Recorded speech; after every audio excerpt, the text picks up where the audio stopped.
오늘 말씀을 제목을 한번 따라합니다. 예언의 은사.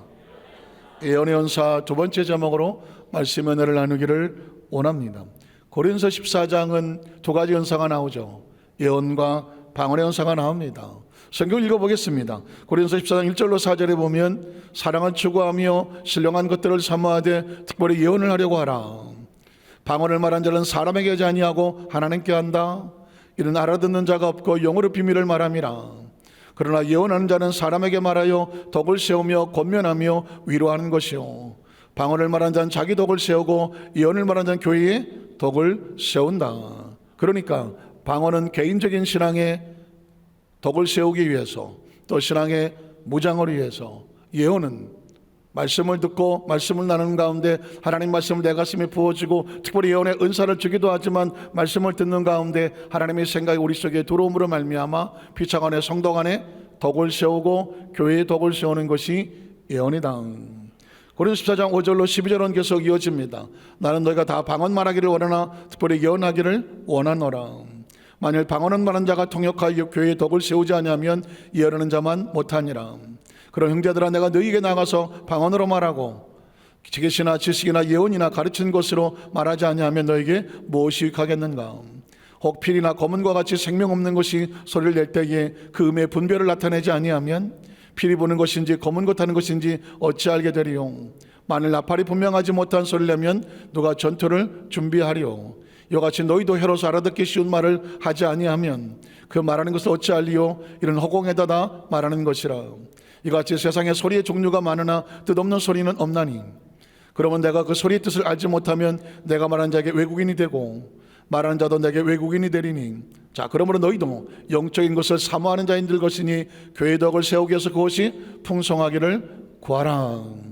방언과 예언에 대한 분리를 해놓았습니다. 물론 방언만 가지고도 또 한없이 말씀을 나눠야 되고요, 예언에서도 한없이 말씀을 나눠야 됩니다. 오늘의 주제는 성경 속에 있는 하나님의 예언을 한번 살펴보려고 합니다. 성경 속에 있는 사례를 찾아서 하나님께서 우리에게 미래를 말씀하는 것이 예언이 아니겠습니까? 우리 첫 번째로 아브라함을 향한 천사들의 예언의 모습을 살펴보겠습니다. 창세기 18장 1절로 9절에 보면 주의 천사를 대접하는 아브라함 모습이 나옵니다. 어쩌면 여러분이 잘 알고 있는 말씀일 수 있는데 내용을 한번 살펴봅니다. 창세기 18장 1절로 9절에 보면 야훼께서 마므레 상수나무들이 있는 곳에 아브라함에게 하나님의 천사들로 나타나셨습니다. 날이 뜨거울 때에 그가 장막문에 앉아 있다가 눈을 들어본 적 사람 셋이 맞은편에, 사람의 형상과 모양을 가진 주의 천사들이 맞은편에 서 있는지라. 자, 그가 그들을 보잡고 장막문에서 달려나가 영접하며 몸을 땅에 굽혀 이르되, 내 주여, 내가 주께 은혜를 입어 싸우면 원하건대 종을 떠나 지나가지 마시옵고 물을 조금 가져오게 하사 당신들의 발을 씻으시고 나무 아래 쉬소서. 내가 떡을 조금 가져오리니 당신들의 마음을 상쾌하게 하시는 후에 지나가소서. 당신들이 종에게 오셨음이니이다. 그들이 내 말대로 그리하라. 아브라함이 급히 장막으로 가서 사라에게 이르되 속히 고운 가루 3쌀을 가져다가 반죽하여 떡을 만들라 하고, 아브라함이 곧 가축되어 있는 곳에 달려가서 기름지고 좋은 송아지를 잡아 하인에게 주니 그가 급히 요리한지라. 아브라함이 엉킨 젖과 우유와 하인이 요리한 송아지를 가져다가 그들 앞에 차려놓고 나무 아래서 모셔섬에 그들이 먹으니라. 그들이 아브라함에게 이르되 네 아내 사라가 어디 있느냐? 대답하되 장막에 있나이다. 자, 성경 속에 있는 얘기 그냥 제가 옮겨드렸습니다. 말씀을 읽었습니다. 여기서 신기한 것이 뭐냐면 아브라함 눈앞에 사람의 모양으로 천사들의 셋이 나타났습니다. 그런데 아브라함은 그 천사 셋을 그냥 지나가게 하지를 않습니다. 성경은 말하기를 사람 셋의 모양이었습니다. 그냥 지나가는 나그네였었습니다. 그런데 아브라함은 그 셋을 집에 모셔놓고 주의 사자인 것을 눈치를 챕니다. 그리고 내 집 앞을 지나가지 못하게 하겠습니다 라고 사자들을 모셔다가 대접을 하게 합니다. 우리는 여기서 굉장히 중요한 인사이트를 얻게 되죠. 우리 매일매일 삶 가운데 우리의 관심은 어디 있습니까? 세상에 관심 있는 사람은 모 눈에는 뭐만 보인다, 그렇죠? 모 눈에는 뭐만 보인다, 관심 있는 것만 보이게 되어 있습니다. 아브라함의 관심은 늘 하나님의 나라에 있었습니다. 하나님의 은혜에 있었습니다. 하나님의 일에 있었습니다. 하나님의 사명에 있었고요, 하나님의 사모함에 있었습니다. 전 여의도 수만자께 모든 성도를 살면 잠깐 매일 순간에 이 급변하는 하루에도 엄청난 일들이 눈앞에 많이 벌려지고 엄청난 눈앞의 장경 속에 수없이 많이 들려오는 소리 속에서 하나님의 음성이 들려지기를 주의 이름으로 축복합니다. 하나님의 모습이 보여지기를 축복합니다. 하나님의 사람들이 보여지기를 축복합니다. 하나님 이를 내가 어떻게 해야 될까 해야 될 하나님께서 사명이 보이게 되시기를 주의 이름으로 축복합니다.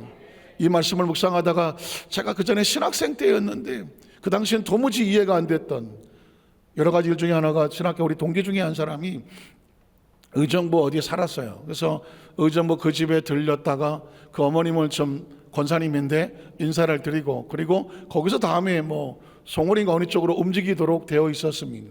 신학생이었어요. 그때 한 5명 정도 됐던 것 같은데 그래서 신학생 동기 그 집에 갔는데 어머님 권사님께서 아유 뭐 다 아들 친구들이죠 뭐 동기들이니까 그래서 뭐 저희는 뭐 아유 어머니 뭐 이렇게 부를 수밖에 없었습니다. 그런데 그분은 우리를 그렇게 대하지 않았습니다. 전도사님 상당히 당황스러웠죠.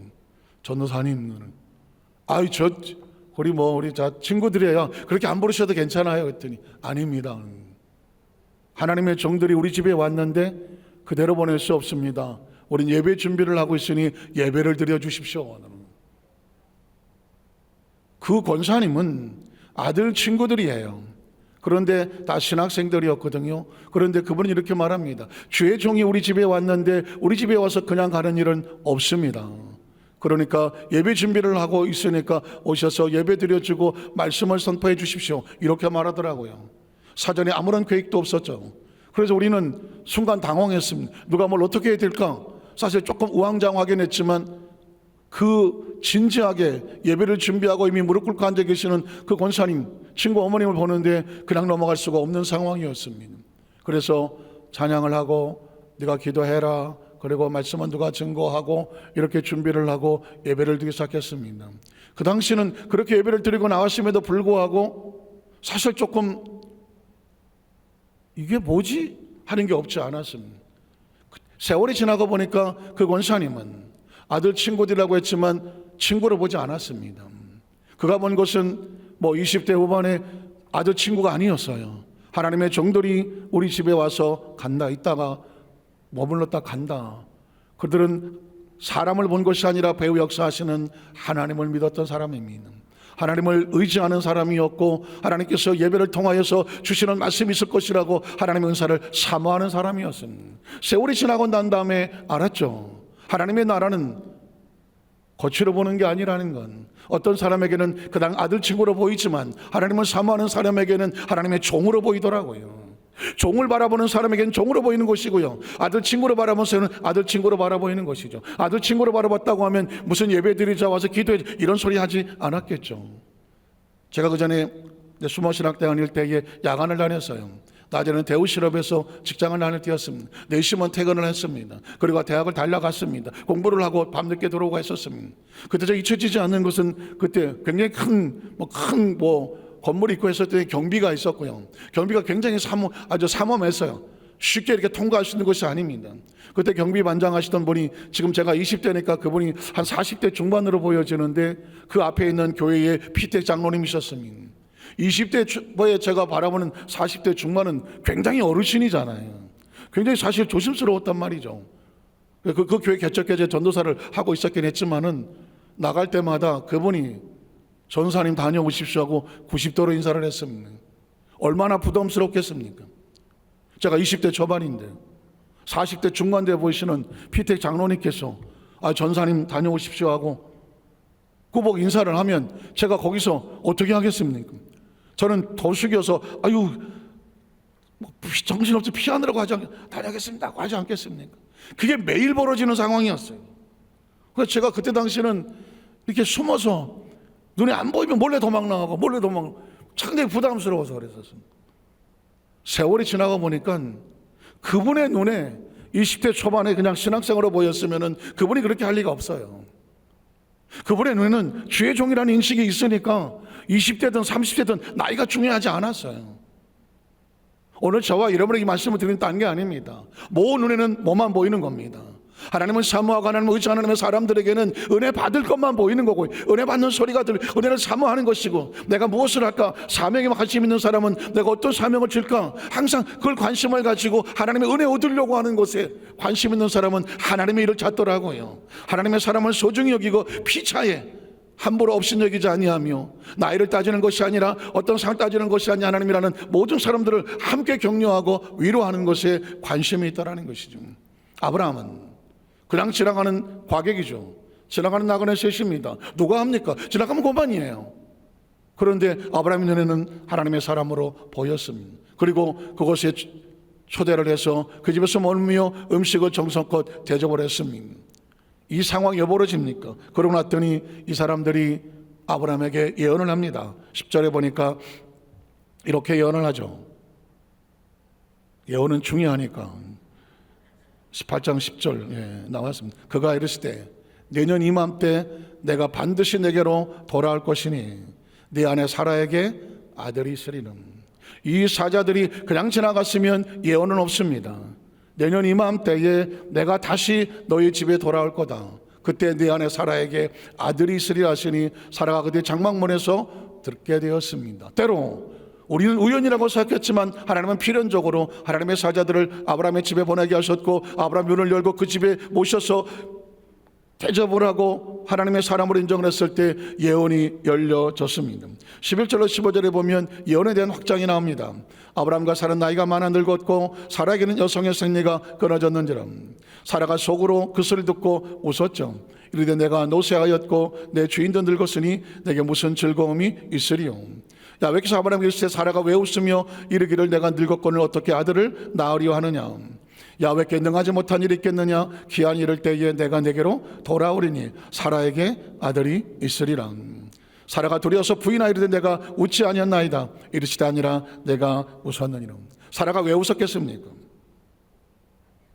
사라가 왜 웃었을까요?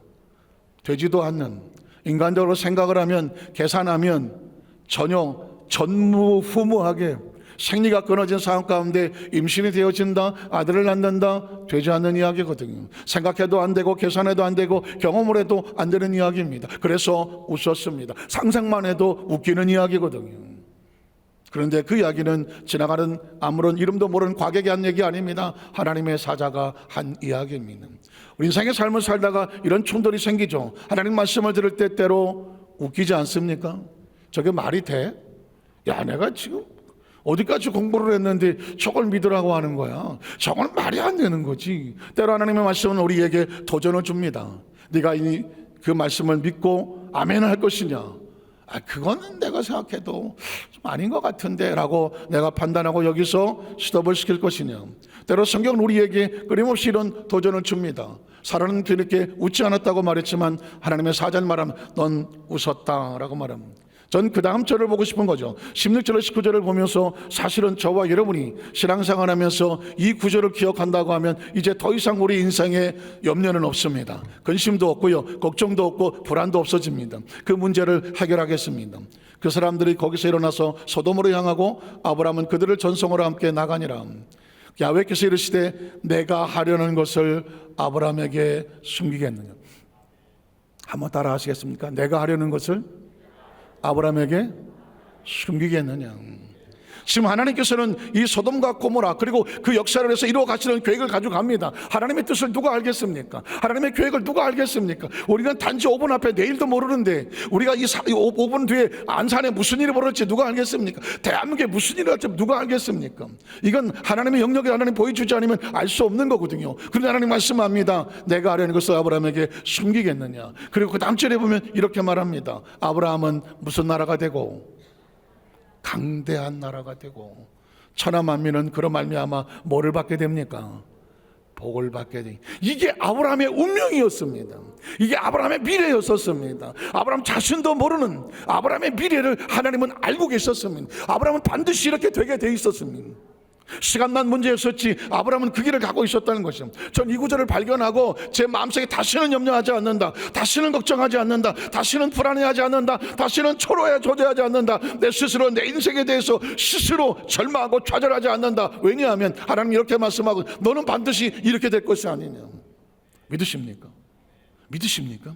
이 말씀을 가지고 있으면, 내가 하나님 안에서 이렇게 되어지는 그의 손 안에 있다고 믿으면 우리의 삶은 더 이상 두려울 게 없는 거예요. 뒤돌아보십시오. 굳이 입증을 해야 됩니까? 증명을 해야 됩니까? 여기까지 오면서 내가 계획해서 여기까지 왔는지, 지금 내가 이렇게 살고 있는 것이 내 완벽한 계획 속에서 내가 이 자리에 있는지, 내 앞으로 남은 미래 속에서 내가 정확하게 이렇게 될 거라고 내가 확증할 수 있는지. 과거도 안 되고 현재도 안 되고 미래도 우리가 할 수 있는 건 없습니다. 정확한 것은 그가 하셨습니다. 믿으십니까? 적어도 이 확신이 있어야 지나간 과거도 은혜고 지금도 은혜고 미래는 더더욱 은혜가 아니겠습니까? 아브라함은 당시 자식도 없고 아무것도 없는 상황이었는데 하나님 말씀은 내년 이맘때는 이삭이 생길 것이고 아브라함은 반드시 강대한 나라가 될 것이고 천하 만민이 그를 통해서 복을 받게 될 것이다. 이 말 한마디로 아브라함의 운명은 끝난 겁니다. 믿으십니까? 사랑하는 성도 여러분, 아브라함 대신에 여러분과 저와 여러분 놓으면 어떨까요? 저와 여러분 강대한 나라가 되고 천하 만민은 우리로 말미암아 복을 받게 될 것이다. 믿으십니까? 우리의 운명이 무엇입니까? 저와 여러분 운명은 하나님의 계획이 있으면 되는 겁니다. 이 말씀이 우리로 평안하게 하는 것입니다. 왜 지금 사람이 이 시대에 80% 90% 마음속에 불안감을 가지고 있고 우울증을 가지고 있고 정신병을 가지고 있다고 말합니까? 모두가 미래가 불안해합니까? 모르겠거든요, 미래를. 그런데 하나님은 이렇게 말합니다. 너의 미래는 이렇게 될 거다고 말하는 거예요. 그건 하나님의 계획 속에 있는 거거든요. 그 전에 혹시 그런 소리 들어보셨습니까? 어떤 미술대회에서 평안, 피스, 평안에 대한 주제를 가지고 그림을 그려보라고 말했습니다. 그랬더니 저 푸른 초원 위의 그림 같은, 이것도 평안하지 않겠습니까? 또 수많은 그냥 무슨 달러를 놓고 거기에 그냥 침대로 자는, 이것도 평안이고, 높은 보좌 위에 앉아갖고 내려다보는 이런 그림도 평안이고. 그런데 정작 1등으로 한 게 기억하십니까? 엄청난 폭포수가 쏟아지는데 폭포수 안쪽에 조그만 새집이 있고 그 새집 둥지 안에 새끼들이 애미 품에서 코를 골고 자고 있는 그 그림이 모든 채권관들이 볼 때 이게 진짜 평화다. 아무 일도 없어갖고 고요한 게 평안한 것이 아니라 새들에게 퍽퍽 소리는 마치 정말 천지가 무너지는 소리 아닙니까? 엄청난 폭포수가 쏟아지는데 그 안쪽에 애미가 지어놓은 조그만 새집 안에서 그 애미 품에 안겨서 코를 골고 있는, 이 새도 코 골아요. 알고 있는, 그러니까 얘는, 이 애미 새끼 새들은 폭포가 치든지 그게 몇십 메타 몇 톤이 떨어지든지 아무런 생각 없어요. 이 어미가 만든 이 집이 새 둥지가 날아갈 건지 어찌 몰라요. 딱 한 가지, 엄마가 나를 지켜준다. 엄마 품에 있으면 세상 편한 거예요. 맡겨놓고 편한 거예요. 폭포가 계산이 되고 뭐가 계산이 돼서 이 정도면 안전해 해서 평안한 게 아니에요. 엄마 품에 있으니까 그냥 평안한 거예요. 우리가 우주를 알겠습니까? 지구를 우리가 만들었습니까? 인류 역사에 우리가 관여를 했습니까? 지금 내가 뭘 어떻게 해보겠습니까? 사실은 하나님의 말씀과 약속 안에서 그분이 나를 안고 가신다. 그거 하나 하면 되는 거 아닙니까? 거기에 대한 확신이 있으면, 그래서 나의 가정을 맡기고 사업을 맡겨놓으면, 그래서 오늘도 편안하게 잘 수 있으면 그게 평화예요. 그게 평안한 겁니다. 전 그래서 여기서 완삭해 우리 모든 성도들 가슴 속에 이 말 한 구절이, 넌 앞으로 이렇게 될까? 예언이 딴 게 예언입니까? 미래를 하나님 붙잡고 갔으면 그 말씀이 예언인 줄로 믿습니다. 19절에 보면 그래서 이렇게 말하면, 내가 그러고 자식과 권속에 명하여 야훼의 도를 지켜 의와 공도를 행하게 하려고 그를 택하였다. 이런 나 야훼가 아브라함에게 대한 말한 일을 그분이 뭐 하십니까? 이루시죠. 말씀해 놓고 그렇게 한 적이 있었나? 아니에요. 그렇게 될 것이 아니냐? 그걸 누가 이루십니까? 하나님께서 이루어 주신다는 것입니다. 신약성경 속에서 예언을 한번 찾아보겠습니다. 아나니와 삽비라를 향한 베드로의 예언입니다. 사도행전 5장 1절로 4절에 보면, 저는 오늘 이 본문을 얘기하면서 어쩌면 울지도 몰라요. 이 말씀이 우리 여의도 소환사교회 성도 가슴 속에 엄청난 충격을 주기를 바라고요. 그리고 혹시 나도 모르게 있었던 가짜 예수가 떨어져 나가기를 원하고요. 잘못된 신앙이 뜯어져 나가기를 원하고요. 아, 내가 예수를 어떻게 믿은 거지? 하고 어떤 신앙의 패러다임이 바뀌기를 주님의 이름으로 축복합니다. 자, 사도행 5장에 오면 2장에 성령 세례가 임하고 3장에 베드로가 안진병에 이렇게 세우고 4장에 초대교회가 부흥하고 엄청난 날마다 구원원 숫자가 3,000이나 하고 5,000이나 하고 모이게 힘쓰고 교회가 출발을 합니다. 그런 가운데 5장에 오면서 굉장히 충격적인 일이 하나 벌어집니다. 그런데 반드시 있어야 되는 일이에요. 아나니아라고 하는 사람이 그 안에 잡히라와 더불어 소유를 팔아서 그가 앞에서, 잘 보십시오, 얼마를 감췄습니다. 그리고 그 아내도 알았습니다. 얼마만 가져다가 베드로와 사도들 앞에 발 앞에 두었습니다. 그리고 말합니다. 베드로가 이르되 아나니아야 어찌하여 사탄이 내 마음에 가득하여 네가 성령을 속이고 땅값 얼마를 감추었느냐. 땅이 그대로 있을 때는 내 땅이 아니며 판 후에도 내 마음대로 할 수가 없더냐. 여러분 잘 아시는 내용입니다. 저도 이 성경 구절을 수없이 읽으면서 왜 초대교회에 이런 일이 벌었을까? 사도행전 4장에 보면 구브로 사람 요셉이라고 하는 사람이 그 시대 그 교회의 은혜가 넘쳐나므로 그 초대교회 성도들이 너도 나도 은혜 받은 것으로 인하여 감사 예물을 교회로 가져왔습니다. 사도들 앞에 내려놓았습니다. 그래서 가난하고 힘들고 어려운 사람들을 이렇게 돕고 저렇게 돕고 구제하고 선교하면서 물질의 부족함이 없었습니다. 그 구브로 사람 레위라고 하는 레위 사람이었던 요셉이라는 사람이 자신의 소유 가운데서도 받은 은혜에 감사해서 큰 예물을 가져왔습니다. 그러자 초대교회 성도들이 그 레위 사람 구브로 사람을 향하여 박수를 치고 격려를 하고, 야, 우리에게 이런 사람이 있구나. 그 사람의 이름이 높아졌습니다. 그런데 아나니아 삽비라는 사람을 보니까 나도 성도들에게 인정을 받고 싶은 거예요. 나도 저렇게 하면 교회에서 인정을 받을까? 많은 성도들이 박수를 쳐주고, 야, 대단한 사람이다, 믿음 좋은 사람이다, 야, 우리에게 저런 사람이 있구나 라고 박수 쳐줄까? 인정을 받고 싶었어요. 그런데 다 드리긴 아까웠어요. 다 드리긴 아까웠어요. 그래서 반은 감췄어요. 그리고 반만 가지고 왔어요. 그리고 베드로 앞에 내려놓았어요. 이렇게 말했어요. 다 가져왔습니다. 다 가져왔습니다. 그때 베드로가 이렇게 말합니다. 아나니아야, 네가 어찌하여 성령을 속였느냐 하고, 내가 어찌하여 성령을 속였느냐. 어차피 네 땅인데 반이면 반이라고 말하지 왜 반을 가져왔는데 다 가져왔다고 속이냐. 그래서 그 사람들로 하여금 박수를 받고 인정을 받고, 야, 우리에게 이런 성도가 있다 칭찬을 받기를 사모했느냐. 그러면서 베드로가 아나니아를 책망합니다. 어찌하여 일을 할 때 내 마음에 두었느냐. 너는 사람에게 거짓말한 것이 아니라 누구한테 한 겁니까? 하나님께 한 거라고 말했습니다. 자, 그러자 그 다음 절에 벌어지면 이렇게 말합니다. 아나니아가 이 말을 듣고 엎드러져서 혼이 떠났습니다. 무슨 이야기입니까? 죽었습니다.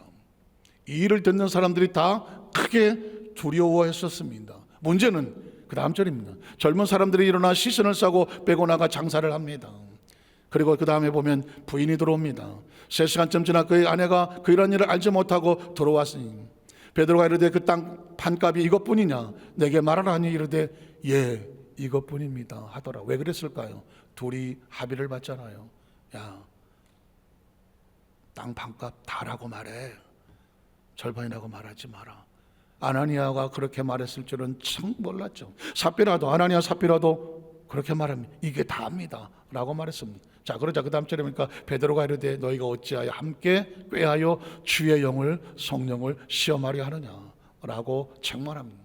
보라니 남편을 장수하고 오는 사람들의 발이 문 앞에 이르렀으니 또 너를 메어 내가리라 하니. 그 다음에 어떻게 됩니까? 곧 그가 베드로 발 앞에 역시 엎드려 혼이 떠났습니다. 죽었다는 이야기입니다. 그리고 11절은 이렇게 마무리됩니다.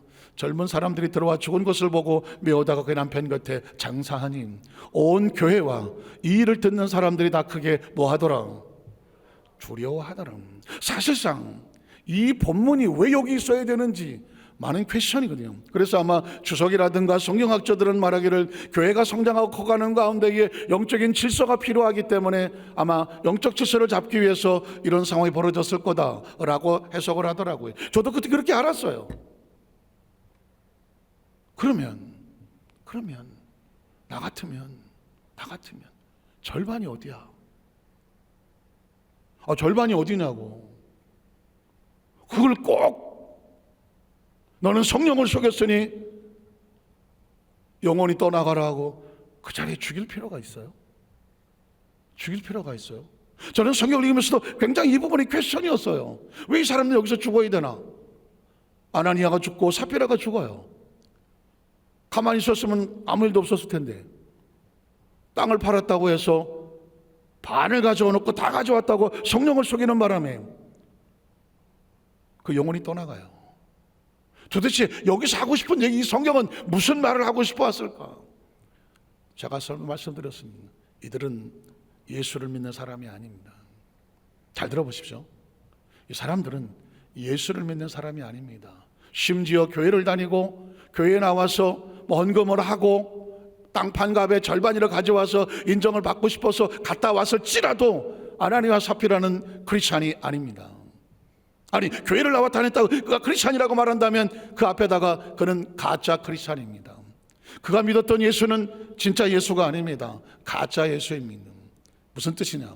교회에 와서 교회를 아니 예수를 믿음으로 말미암아 내가 예수님 나 세상에서 높여주세요. 우리 아들 제일 좋은 대학 가야 돼요. 우리 아들 이번에 승진시험에 합격해야 돼요. 우리 아들 이번 국회의원에 꼭 돼야 돼요. 우리 아들이 이번에 뭘 해야 되는데 반드시 돼야 돼요. 우리 아들 절대로 아프면 안 돼요. 무조건 건강하게 죽을 때까지 건강해야 돼요 라고 예수를 이용하려고 한다면 그건 예수를 믿는 게 아닙니다.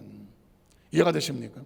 예수를 교회에 나와서 기도하고 예배를 드림으로 말미암아 예수를 이용해서 내가 잘 되기를 원한다면 내 가정이 잘 되고 내 사업이 잘 되고 심지어 예수를 이용해서 내가 이 정도 했으면 이 정도 다녔으면 우리 교회에서 내가 제일 잘 나가야 되는 거 아니야? 내가 제일 높아야 되는 거 아니야? 내가 영향 있어야 되는 거 아니야? 혹시라도 자신의 어떤 생각과 사고가 여전히 남아있다고 하면 예수 믿는 게 아닙니다. 예수를 이용하는 겁니다. 예수를 이용하는 겁니다. 이 본문에서의 엄청난 우리에게 충격을 주고 있습니다. 예수를 더 이상 이용하지 마라. 아나니아 삽비라는 예수를 이용하는 겁니다. 교회 시스템을 이용하는 겁니다. 이 정도 헌금을 드리고 이 정도 하면 그래도 내가 대우받아야 되는 거 아니야? 그 중요한 그 일을 나한테 맡겨야 되는 거 아니야? 아나니아 삽비라는 이렇게 생각했습니다. 그러나 그들은 몰랐습니다. 그건 예수를 믿는 게 아닙니다. 예수를 이용하는 것입니다. 한번 따라하시까? 나는 예수를 믿나? 아니면 예수를 이용하려고 하나? 저는 우리 여도서 만삭교회 성도들에게 할 수만 있으면 격려하고 위로하고 용기를 주고 희망을 주고 당연히 그래야 되죠. 그러나 기억하십시오. 그게 예수를 이용하는 것으로 끝나버린다고 한다면 열심히 예수는 이용했지만 천국은 의미 없습니다. 천국은 예수를 이용하는 사람이 들어가는 곳이 아니기 때문입니다. 천국 가서 또 누구를 이용하려고 천국을 갑니까? 천국은 예수를 이용하는 사람이 들어가는 곳이 아닙니다. 예수에게 이용당하는 사람이 천국을 가는 겁니다. 베드로도 예수를 이용하려고 했습니다. 여러분 보십시오. 내가 주는 그리스도시요 살아가는 하나님의 아들입니다. 주와 함께 죽겠습니다.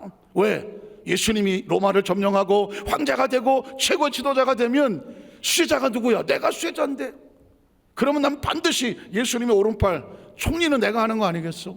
실제로 예수님께서 마태복음 16장에 보면 장사를 앞두고 고민하여 슬퍼하실 때 제자들은 아니 예수님이 언제 로마 군대를 점령하는 거야? 그때 야 너는 뭐 무슨 장관 할래? 너 무슨 장관 할래? 제자들이 서로 높은 자리에 갔다고 서로 다투고 싸웠습니다. 심지어 어떤 제자의 어머니는 예수를 따로 찾아왔습니다. 예수님 뭐 필요한데 좀 쓰시고요. 쓰시고 나중에 예수님이 좀 이렇게 됐을 때 우리 아들을 오른편 왼편에 좀 세워주세요. 예수의 제자 어머니는 예수를 찾아와서 그렇게 말했습니다. 그때 다른 제자들이 듣고 화가 났다고 말했습니다. 이 제자들은 도대체 뭐 하는 사람들입니까? 이 사람들은 예수를 믿는 사람입니까? 예수를 이용하는 사람입니까? 그 사람들의 타이틀은 예수를 제자라고 말하지만 아닙니다. 그 사람 예수를 이용하려고 따라다녔습니다. 그 이용하려는 사람들 앞에서 예수는 장렬하게 전사합니다.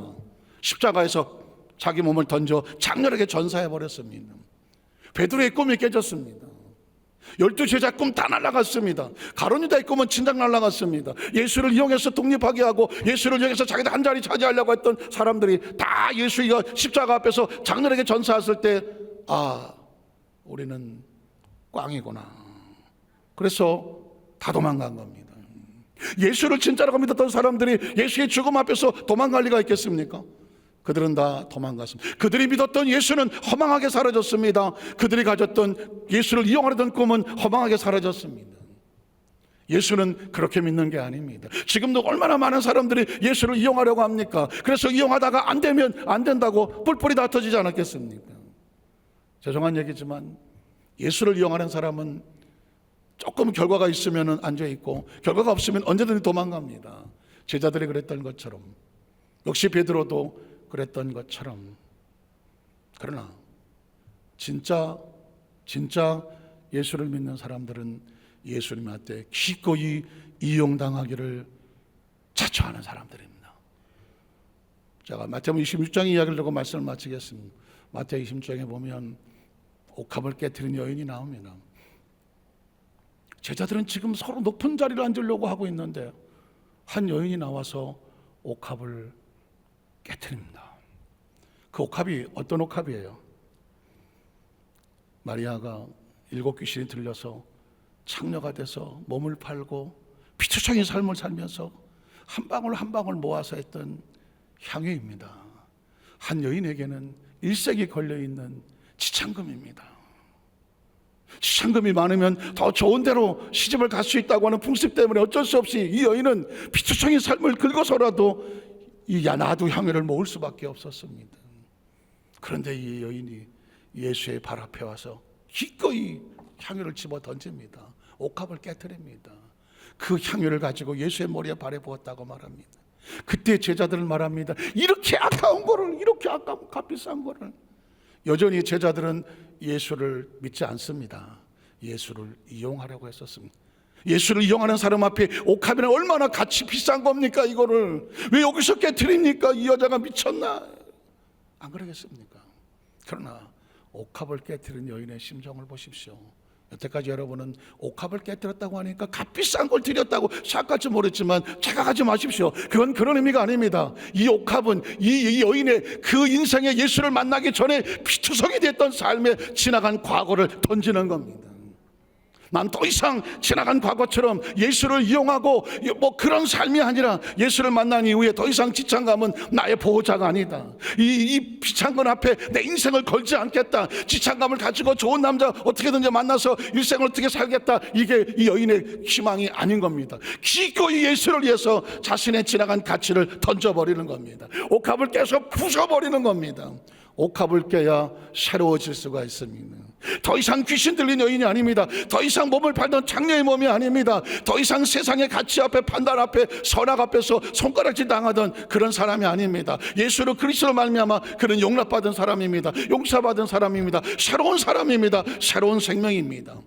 기꺼이 그래서 그 생명을 위해서 옥합을 던져도 전혀 아깝지 않은 거기까지 올라가 있는 사람이 바로 마리아입니다. 예수님은 제자들에게 가만두어라, 그가 나에게 좋은 일을 하였다고 말했습니다. 사실은 예수님 앞에 좋은 일을 했지만 그 여인의 일생이 바뀌는 사건입니다. 그리고 말합니다. 복음이 전해지는 곳에 내가 이 여인이 행한 일을 기억하겠다고 말씀하겠습니다. 말씀을 정리합니다. 아나니아 삽비라는 죽어야 됐습니다. 아나니아 삽비라는 죽어야 됐습니다. 그 교회 안에서 자신이 어떤 행위를 통하여 예수님 앞에 예수를 이용해서 높아지려고 인정받으려고 박수 받으려고 했던 그런 가짜 신앙은 죽어야 됐었습니다. 어디에서? 내 안에서 죽어야 됩니다. 아나니아 삽비라는 사실상 내 안에서 죽어야 될, 내 속에 아직도 남아있는 가짜 신앙입니다. 예수를 믿고 구원받았다고 하면 이제 우린 더 이상 선악으로 사람을 판단하지 않습니다. 야, 너보다 내가 낫지. 이건 예수 믿는 사람 아닙니다. 아유, 저 자식, 아유, 저것도 질라져. 아유, 너보다 내가 의롭지. 이건 복음이 아닙니다. 왜? 예수님은 우리를 있는 그대로 우리를 안아주셨습니다. 용납해 주셨습니다. 예수는 우리를 판단하지 않았습니다. 계산하지 않았습니다. 우리를 선악으로 보지 않았습니다. 생명으로 보았습니다. 이제 우리가 예수를 믿는다고 하면 그 예수의 정신과 생각과 사고와 가치와 목적이 그대로 들어와서 이제 내 안에서 나도 사람을 그렇게 보아야 됩니다. 우리는 내가 만나는 사람을 더 이상 그가 죄인이냐 의인이냐 선악으로 판단할 능력이 없습니다. 자격도 없고 가치도 없습니다. 그냥 있는 그대로 그 사람을 생명으로 보는 겁니다. 그래서 예수님 앞에는 창녀도 생명으로 보이고 세리도 생명으로 보이고 바리새인도 그냥 불쌍한 구원의 대상으로 보이고 백부장인 이방인도 그냥 생명으로 보이는 겁니다. 예수님을 구주로 믿으시면 아멘 하시기를 바랍니다. 예수 믿고 착각하는 것 가운데 그래도 내가 오래 다녔으니까, 내가 기도를 많이 하니까, 내가 봉사를 많이 하니까, 헌신을 많이 하니까 나는 좀 의롭지 않겠나, 혹시라도 그런 생각이 들었다면 아직 옥합을 깨지 않은 겁니다. 내 안에 내 스스로 나를 의롭다고 말하고, 내 스스로 내가 이 정도면 하나님 앞에 자랑할 것이 있다고 말하고, 내가 이로 말미암아 다른 사람보다는 훨씬 낫다고 생각하는 어떤 믿는 근거지가 있다면 그건 옥합입니다. 깨트려 버려야 됩니다. 그건 아나니아와 삽비라입니다. 내 속에 쳐서 죽여버려야 됩니다. 그래야 다시 우리는 예수를 이용하지 않게 됩니다. 간절히 바라기는 우리 여도수 만살교회 모든 성도는, 어쩜 이 이야기는, 이 말씀은 어떤 분에게는 패러다임이 바뀔 수도 있고요, 어떤 사람에게는 뭐지 하고 지나갈 수도 있습니다. 전 강대상에 올라와서 이 말씀을 묵상하면서 얼마나 많이 울고 올라오면서 또 울고, 나는 지난 목회생활 속에서 예수를 이용하려 하지 않았나, 내가 만날 많은 성도들에게 예수를 이용하라고 가르치지 않았나, 설교하지 않았나, 그렇게 이끌어가지 않았나, 얼마나 제 머릿속에서 자책하고 후회하고 회개하고 그러면서 올라왔는지 몰라요.